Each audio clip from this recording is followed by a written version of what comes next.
Nabasawaran niya parang may sa Akira.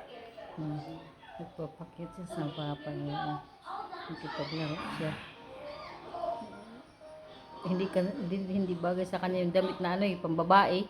Panglalaki ang damit. Bagay sa kanya lahat ang damit ni Iro, no? Akira? Girl o boy? Akira? Girl o boy? Oo, lahat ng damit niyan. Kay kuya yan, mga damit. Pag sinuot mo, pambabae. Lagi mo ng headband, tanggalin niya sa ulo niya. Seryoso, oh. Nakapag-usap siya doon.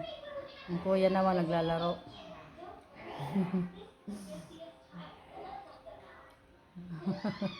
Buyag-buyag na ba si Akira? Ala, saan ka punta? Saan, ha? Hindi ka lang punta? Buyag-buyag na man. Lalaki, babae. Ah, bagay sa yung mga panlalaki, ah. Alin? Ah, ayan.